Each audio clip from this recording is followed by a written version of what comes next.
Hello and welcome to this week's episode of Kiss My Arts on Leitrim Daily. My name is Mary Blake and today I'll be talking to Conor Lambert. Today's show is brought to you by the Dock Arts Centre in Carrick-on-Shannon. Welcome, Conor. Thank you for having me. Very nice to be here. It's great to have Conor. Conor Lambert, I mean, a lot of us think we grew up with Wanderly Wagon, but Conor, in fact, grew up with Wanderly Wagon, maybe in fact in Wanderly Wagon. Yeah, now you're taking me back. I didn't expect you to go straight there. Yeah, we were kind of hauled into the studio in RTE every Sunday because we weren't at school. We could work on a Sunday. Yes, slave labour. Different times. Yes. And we could fit under a table. We were a compact size. We could fit under tables and in cupboards and in clocks, and you know, we were very compact and the right size for the job. But no, look, they're golden days, and I look back on it now, and it was quite magical seeing it from the other side. I mean, I get it that the kids obviously who watched it, so I even though I saw the tricks, it was kind of magical for me as well. I was Mr. Crow, by the way. You were Mr. Crow? Yeah. Mr. Crow was quite... That's very good. You got it there. Kill, Mr. Crow. Oh, you were Mr. Yeah. Crow. I thought you would be one of the little mice or something. Well, you were the youngest. Well, everybody was everyone was a mouse at some stage. You know, you had to have a ladder to climb. I think the very first thing I ever played being not the operative word, but it was a ladybird on a string. And it was... I don't know what year it was, but it was another project. Was Patricia Lynch's Broguing Follows the Magic Tune? Yes. But we did a little mini series, and it was a beautiful piece. I just really recently somebody sent me a clip. We didn't know anything survived of it, but there is little clips of it out there on YouTube, which was lovely to see again.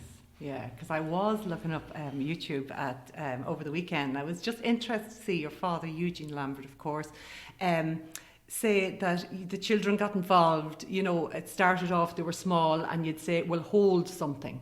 So that was, if that might have been as much as you could do for a while, but then you knew. And I suppose for us watching, it did seem quite exotic. Now, we knew you weren't like the Billy Barry kids. There was quite a distinction between the Lambert kids and the Billy Barry kids. Well, Janie Mac, and what a then comparison. the Sound of Music kids. These were the kids that people from big families in Ireland kind of thought, why can't our lives be a bit more interesting? Why can't we be like the Lamberts? Or the Well, yeah, I suppose if you were to compare us to, I mean, no disrespect to Billy Barry kids, are absolutely fabulous, but we would be, in comparison, a little bit more free range, I would say, than them. But no Vaseline on the teeth. Our training was just experience and doing it. As you say, like, you know, it would be handing props to people, and, you know, it would be doing whatever you could, but you know, puppetry is great training ground for an actor or for anyone who's going to work in the performing arts, because in our position you had to do everything, and so you learnt about lighting, you learnt about sound, you learnt about script writing, you learnt about improvising, like we were talking about early on. And you know, so all the arts are encompassed there. And I had brothers who did set design, and you know, I had a brother who wrote music for the shows. So it all the skills were there within the family to produce everything. Now there were other writers. Joe O'Donnell, who was a writer of Wanderly Wagon, was a brilliant writer. In the early days when we opened the Puppet Theatre, he'd adapt a lot of pantos based on folklore, but they were kind of panto-like. And so he was a great influence for the rest of us to look up toward. And I suppose in some ways it's like any family business. Had it been a shop or a farm, I mean, you were all involved, and, you know, there were 10 of you, so, Yeah. you know...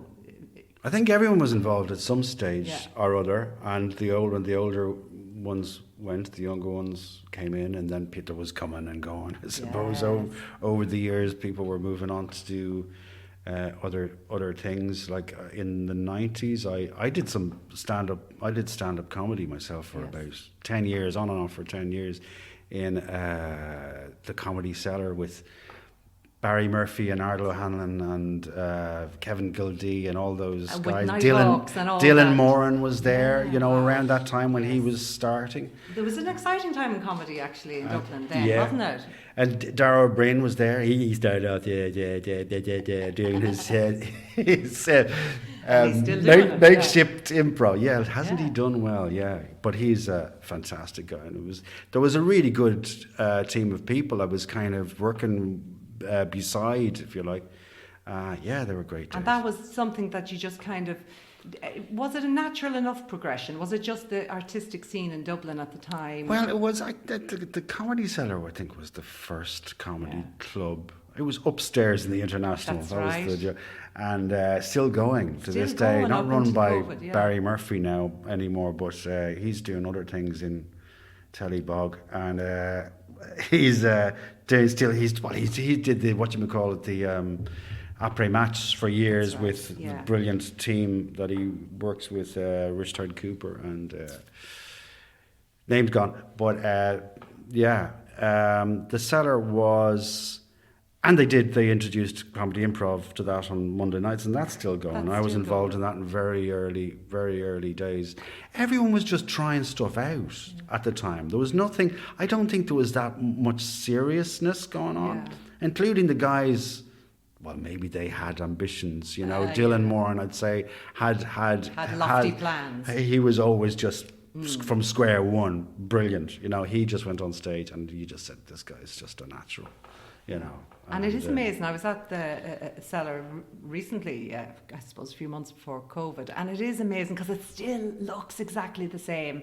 It's still a bit shabby, but they're still giving opportunities to people to get up and try it out. I believe it's very hard to get a slot there.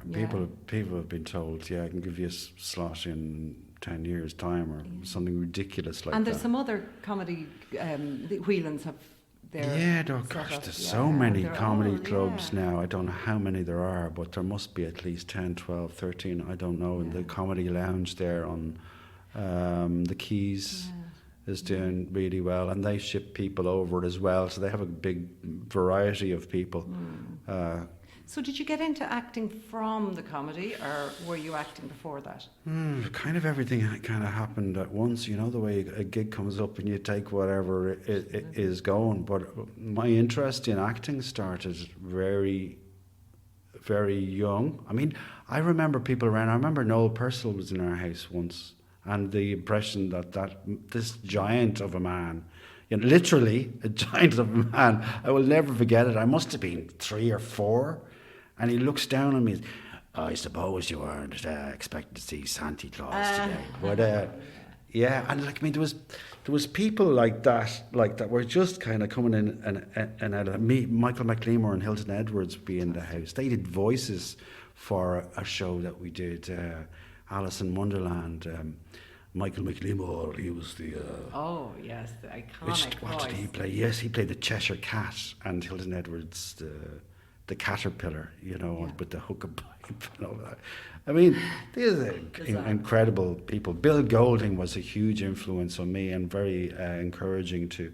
Brilliant character actor, a little bit underrated, but a fantastic character actor.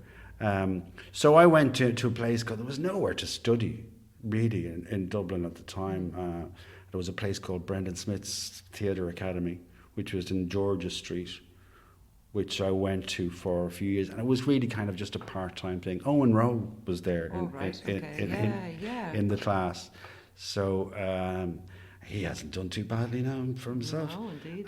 And so I suppose it was about what was available, and I was doing comedy sketches, and then out of those things sort of became more serious. I did some more drama, and I got an agent and started taking a bit more serious. But it's always been what I've wanted to do, like drama as an actor. Yes. And it's still what I love doing. And even though you did a lot in stand-up and in comedy, that straight acting suits you very well too, and you've done a lot of that. Yeah, it's in some ways it's a different type of challenge. I think when you've been doing the light-hearted stuff for a long time, you kind of need something that's a challenge, and you need to feel part of something. Whereas stand-up, you're very on your own, really. You know. Yeah. So it's a different animal, really. It Although there's so many similarities. It's amazing because I don't know that in the 90s as well there was Nighthawks, there was all that kind of, I mean it was pushing the boundaries a small bit too. Yeah, Nighthawks was great. Yeah. And I wrote some scripts for that. What they were now, I cannot remember, it's such a long time ago. But it did really break boundaries, and it was haphazard and they took risks, unpredictable. Yeah, I wonder would they be so brave now? Actually, you know. Well, I suppose it's a question of what are the rules now. You know, what are you allowed to say? You know, I mean, I think there might be a little bit of hard rules that, you know, you can't say this, you can't say that. I don't know. Is there something on RT at the moment that is satirical? And I mean, there is the après-match stuff, but that's very light-hearted. Yeah. I think I love satire. Yeah, I'd love satire. to see. And I think it's important politically as well to reflect on what's going on in the world, because it can be pretty grim too. And it shines a light on our political system too, like the radio with Dermot Morgan and all that, Scratch Saturday, all that as well. You know, it kind of. Yeah, it is, and it's known to be okay for it's done okay for politicians as well. It's, you know, it's given them a bit of a good light, if you like, ironically, you know, and they love it. Yeah, they do really, because they're vain anyway, aren't they? They see it. Somebody's talking about them. But I have noticed in your show reel clips and things you've done, I almost didn't recognise you in some of them. You look so different in some of them, and the characters, your face even looks different in some of them. And I wondered, is that coming back to that puppetry and you know, happen to be Mr. Crow, happen to be a mouse, happen to just click into character. Do you think that has helped you, or is it a different type of training? It's an interesting question, but it is a different type of training. But I suppose you kind of harp on back to whatever can help you in those situations. Yeah. Like, I mean, you could, you know, somebody gives you you know, turn of the century whiskers to put on your face, and they just take a life of their own. So put that powdered wig on your head, and you're there. You're halfway there. Yeah. I think there is something about, like, the makeup on these things. They are just amazing people. I can't have enough praise for hair and makeup people on film and television. They are the first people you see, and wardrobe as well. First people that make you feel at ease. You know, they've got this. They're multitasking all the time, you know, because they're I don't know why it is, but they're always so nice and so kind, always, without exception. I've never had a bad experience with any one of those departments, and what they produce as well is incredible. And they because I never want to do the same character twice, if at all possible, you know. And I fancy myself as a character actor, I suppose. Whatever that is, isn't every character a character? So I don't really know what that is, but I like characters that have a bit of bite, a bit of edge to them, and a bit of disguise is great to go with it too. And it's something that, you know, I know now with your Custard Pie Puppets, you're still working in the industry. Yeah, that is interesting too, because I suppose puppet shows are a very traditional, very primitive almost form for the arts. I'd say it goes back to when time began. Yeah, it does go back a long way. Well, I mean, I do this. It's like solo shows. Like I have an Irish version of Punch and Judy. It's kind of an Irish version, and that Punch and Judy goes back to Commedia dell'arte, I suppose. It's way back, and I think puppetry itself goes way back further. I don't think anyone actually knows what actual dates it is, because there's so many things that you could say, well, was that puppetry? Is this puppetry? I mean, there's a thing called object puppetry now. You know, that could have been around for millennia, because who's to say that bottle there on the table is not a puppet? Or this rock hasn't got a personality. Exactly, I mean, yeah. you know, that you have to imagine it's been around forever. But it's always, you talk about the Punch and Judy and that you're still doing a version of that now. And there's a cruelty there, and there's a villain. And I suppose back when we were watching Punch and Judy, there were things that you just wouldn't be able to do now. No, yeah. So I suppose you have to meet that you have to temper it somehow. So without completely sanitizing it. Yeah. You have to. There was horrible. Is that challenging for you to keep him horrible and villainous? It's kind of, you do have to be a little bit PC about these about Punch and Judy. Everybody knows that there's a lot of domestic violence, to put it mildly, that goes on in that show. And of course, there's, you know, because the audience is so young now. You know, remember that was a satirical thing when it originally, you know. And they were sending up royalty, and Punch was in the core.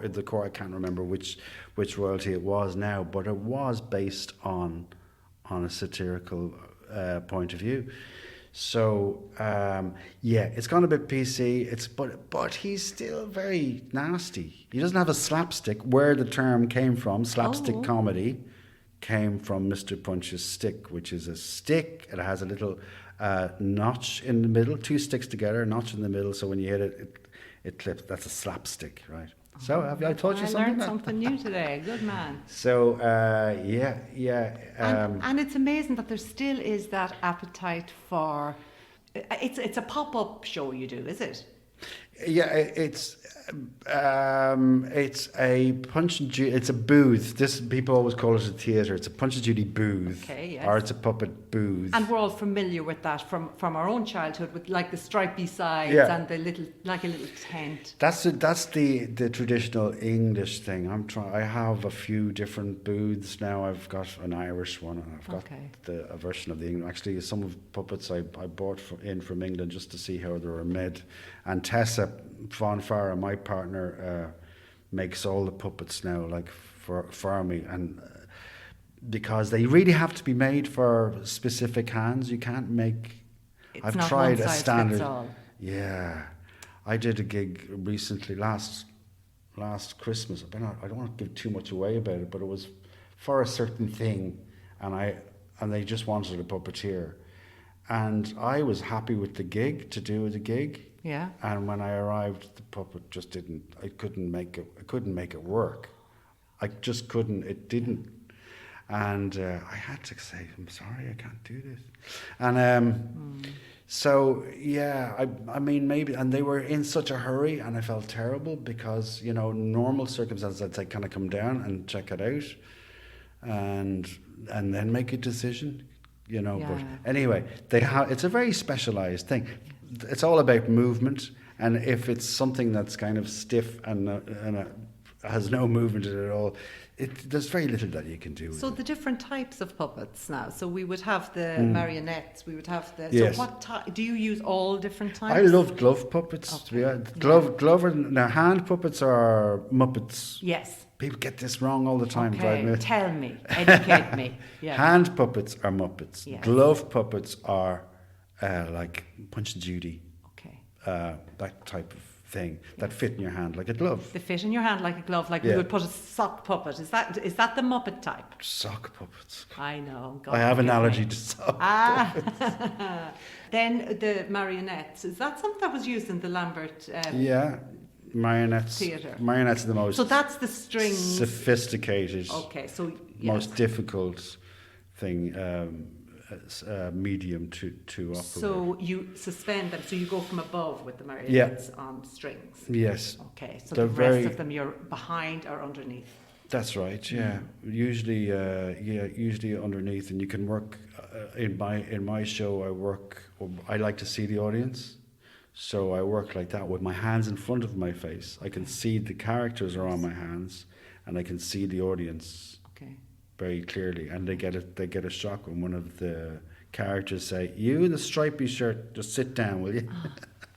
And they go, "My God, they can see." I know. And it's a very simple thing. I've a black curtain behind me, and it's kind of a gauze in front of me. And so you can see. I've given secrets away. Oh, now I'm going to set up my own custard pie, mustard pie, I'll call it, and take all your business. But it is, I think, as sophisticated as children's theatre has become, and children's TV shows and their PlayStations, and they have so much to entertain them, I am still astounded when I watch children watching puppet shows. Yeah. It's like watching them watching fireworks. There's nearly a visceral kind of response to it, and that's fantastic. Well, I think if you do interactive with children, that's the thing, because they say computers are interactive. Yes, they are. You press a button and it does something. That's not interactive to me. Interactive is spontaneous. It's something that you don't actually know what's going to happen. And I enjoy this from my comedy and improv background as well.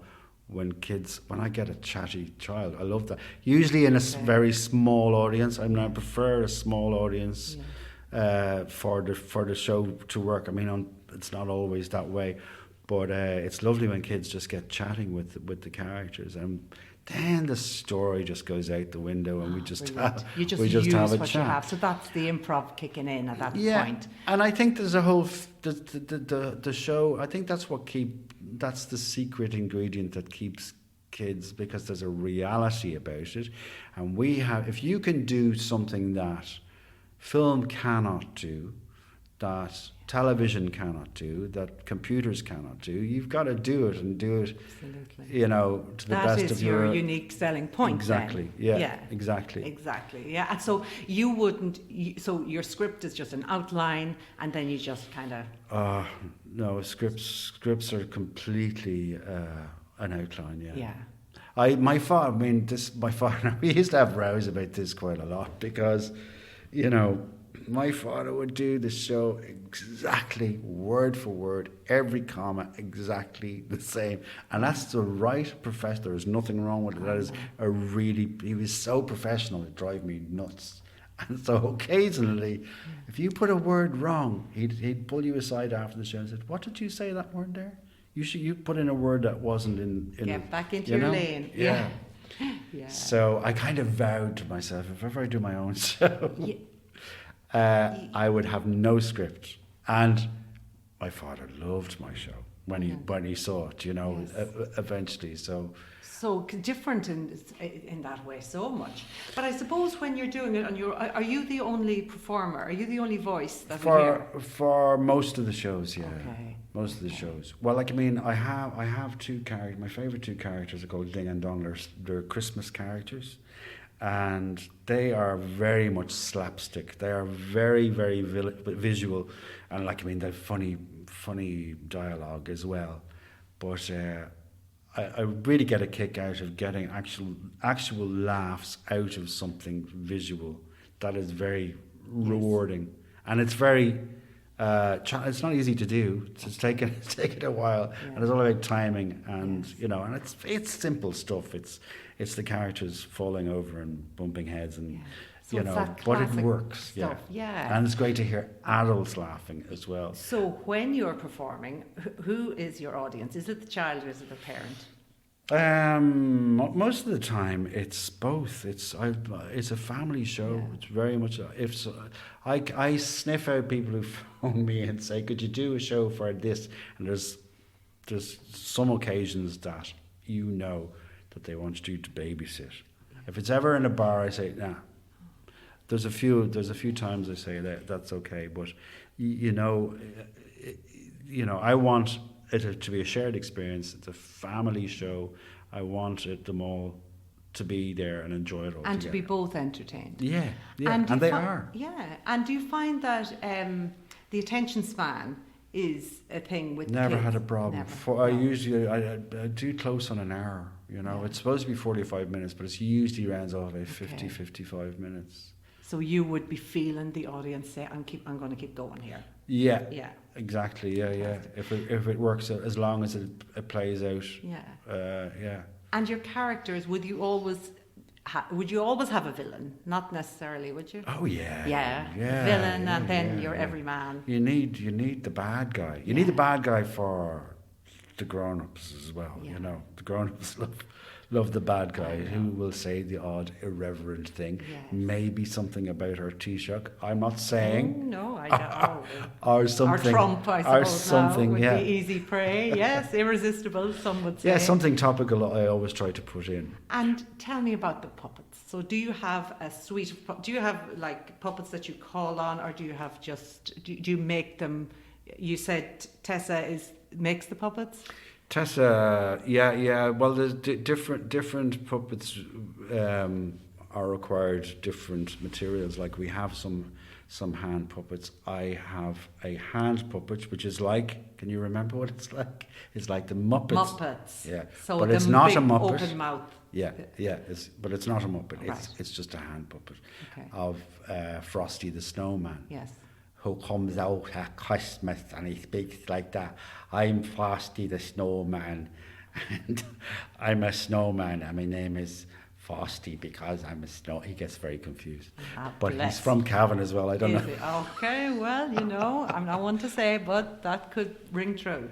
Yeah, but he's I don't know if there's other people that have done this, but I actually like to mix, like, so I'd have a glove puppet talking to a hand puppet. Okay, yeah. Like Ding and Dong are glove puppets. So, and I've never seen that done before. Somebody might say. And you were doing I those do it. two characters. You were the only actor working with those characters. Yeah. Do you call yourself an actor when you're working with the puppets, or do you? Not really, no, because No. acting is, well, yeah, I mean, there is reaction, I suppose. Yeah, I don't know, it's only a label. I know, yeah. But And there's elements of acting And do you involved. think of these as little creatures or little friends? Would you get attached to? I'll tell you something. Last Christmas, we were doing a show in Arigna, and I had Ding and Dong, and sometimes they say things that I don't expect to come out of their mouths.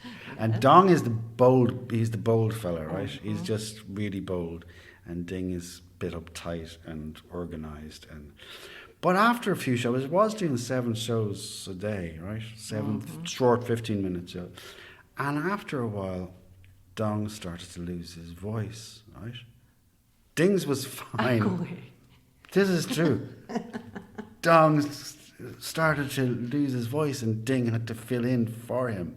That's how bizarre. How bizarre. They have a life. They're taking over. They are. When people are say, I've had kids say they're only puppets. I said yes, but these are real puppets, Yes. and they are. They are real. They have a living life of their own. magic. I do not know what they're going to say. I really don't. I'm only their handler. I know. And that's what can happen when you do it for so long and just let them go.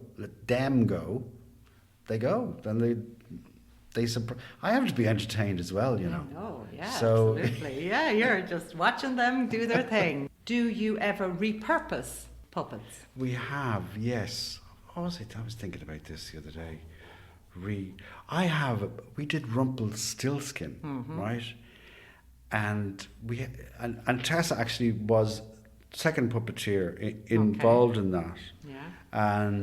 And it was kind of Bunraku style, where the puppeteer is actually visible, and we have then our sets. And the story. The Rumpelstiltskin turns straw into gold, and we had that was a big backdrop set that was wheeled on and wheeled off. But that lovely show actually, and we need to do that in theatre stuff. But I wanted to do something, and this is what I'm going to do, is I always wanted to do some Shakespeare with puppets, and make just a monologue. And I was going to, because he's kind of a flow, he's got a real hand, and he's like a hand puppet, right? Okay. And I wanted to do something, and because to give him and do it on video. I'll do it on video and I'll let you know, right? Good. And it's Rumpelstiltskin playing, I don't know, King Henry. So that'd be repurposing him. But would he still have his? Would it be Rumpelstiltskin playing it, or would it be? Yeah. Yes, that's what I mean. His because interpretation. You have to keep his dignity. You know what I mean? Yeah, fantastic. So that's giving him another gig. Yeah, exactly. Absolutely. So it's an interesting thing. It's an interesting thing to. And so, do you think puppetry is still? Is it still? Viable, or are people still consuming it and enjoying it in the same way? Well, it pays the bills, and yeah, I think very, very much so.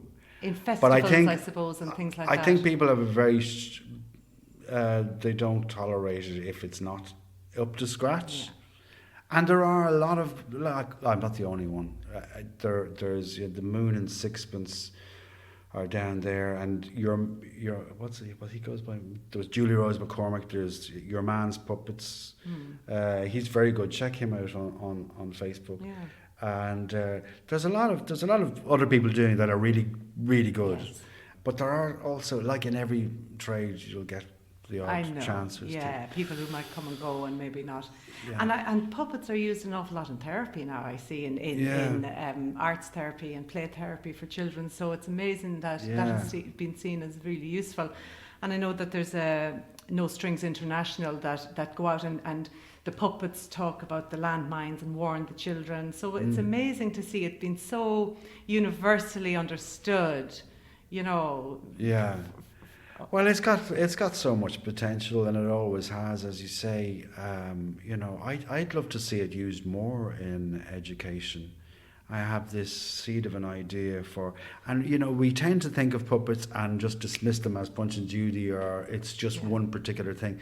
But it's actually, what is Jim Henson's Red Book on YouTube? He went around different puppet theatres throughout the world and looked at different styles, and it's amazing when you start. Actually, on our Custard Pie website, we've got a lot of custardpie.ie.